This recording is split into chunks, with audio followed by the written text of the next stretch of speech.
ए बबुआ अरे पगलाइल त नहीं खा अरे उहे डढ़िया पर बैठल बड़ा अब उहे डढ़िया काटा तड़ा बात मार देला करे तुरंत चले बन नीचे एकदम नीचे ही चलिए आइबो। अरे मोर दे जा ना काहे के झूठो के ज्ञान देतड़ा तना सब गिर जतनी हमारा आदत बा।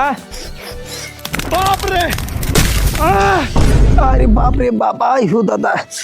अरे बाप रे बाप ई बुढ़ावा कैसे सर होई गिर गुली कैसे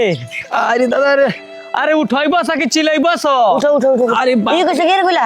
अरे मत कह यार पेड़ काटत रही बढ़िया से एगो बूढ़ा आदमी आके सराप देलक खा अब बस उ गुइलो खा हम सरबल लद दे नीचे केने गुला अरे हे नहीं गुलो खा रे दादा देखो सना तनी जोर से जा सो देखो सो तो आई रे बाप का है बबुआ कहां लिया जाता चलो तो पहले तो तारा लोग बुझा जाता है चल ले सब चले रह तू कहां ले जाता का कह देला ऊपर कुछ कहला ही नहीं ना कुछ नहीं कहला का कह देला के चलो तो नहीं दादा हम चलो ना भैया बड़ा का ताल अरे केवना डर पर बैठा रहन आ उहे डरिया के काटा तड़ा चलो हम का करी एमे हमार गलती बा आए छोड़ दल लगे बबुआ हमरा के जाय दल हनु रे बाप आ गेलन हइया हनु अरे बाप रे ये तो हवा ना रे मर्दे तू कहला वही घड़ी हम गिर गुनिया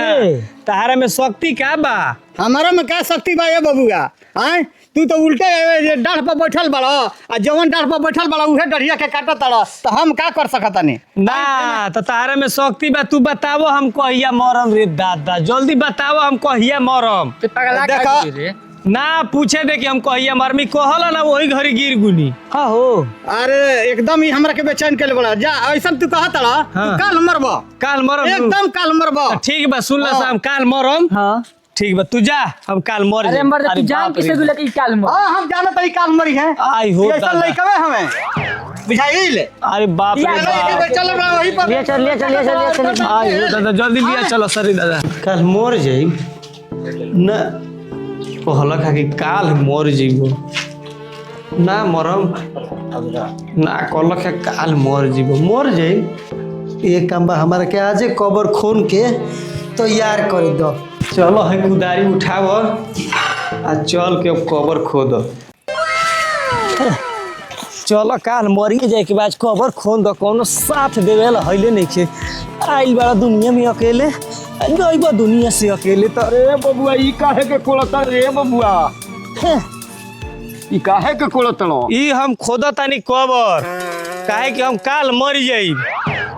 अच्छा हाँ यही से हम कबर खोदा तानी काहे कि पीड़ावा पर बैठ के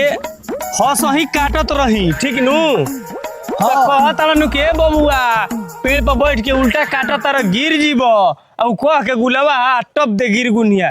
बुरबक रहे साफा पागल रहे समझ लियो कि तू कौन कहीं की चन्हा कर रहा